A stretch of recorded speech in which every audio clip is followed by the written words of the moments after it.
Now we're answering the question, what about the so-called errors in the Bible?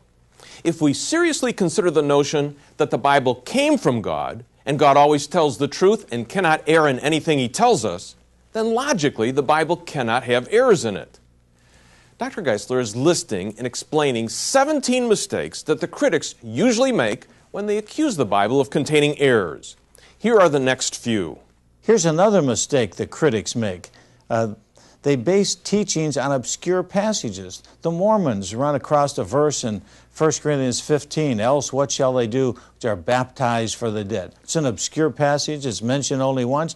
They build a whole doctrine on it when the Bible tells us it's appointed unto man once to die, and after this a judgment. You can't do anything for someone after they die. There's a great gulf fix, Luke 16. We've got to take clear passages to interpret these passages that are not as clear. Another mistake critics make, forgetting the Bible is a human book with human characteristics. Sure, the Bible comes from God, but it comes through human beings, written in human language, written with human metaphors like poetry and allegory and hyperbole. The Bible is a human book in human languages, but just because it's written by humans doesn't mean it errs. Jesus was human and He didn't sin. The Bible has a human nature and it doesn't err, but it is human. Jesus got tired, He got hungry. The Bible reflects human things too. It speaks in human languages, speaks in human figures of speech. It talks to people where they are in their terms so they can understand it. And critics mistakenly think this is an error just because it's human. It's no more an error than Jesus was in sin because He got hungry or He got thirsty. Another very often made mistake by critics is assuming that a partial report is a false report. The Bible has a lot of partial reports, but they're not necessarily false. For example, Matthew says there was one angel at the tomb after the resurrection. John says there were two angels at the tomb after the resurrection. Well, that's not a false report. Matthew gave part of the report. There was one angel there. If there are two, there's always one. In fact, that's an infallible mathematical principle. Whenever you have two, you always have one. What the critics do is they read into Matthew the word only. The word only isn't there. Matthew didn't say there was only one angel. He said there was one, and where there are two, there's always one.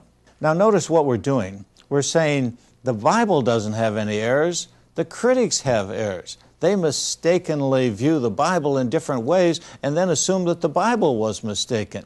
Let me give you another example. Demanding that New Testament citations always be exact quotations. We don't do that today. The newspaper paraphrases, summarizes. The New Testament, when it quotes the Old Testament, doesn't always give the exact words, but it always gives the exact meaning. Another mistake critics make, assuming that divergent accounts are false ones. There are many divergent accounts in the Bible. For example, in the Gospels it says Judas hanged himself. In the book of Acts it says that Judas fell headlong and his intestines gushed out. Well, that's not a contradictory report, because if you hang yourself on a tree, you can't touch a dead body according to Jewish custom. You have to hang yourself over the edge of a cliff or somewhere, or at least off the ground. Somebody comes by and they see a dead body, they have to take a knife, cut the rope. The body falls on the jagged rocks below, and the intestines gush out. Perfectly harmonious. Just because it's only part of it doesn't mean that it doesn't give us the truth.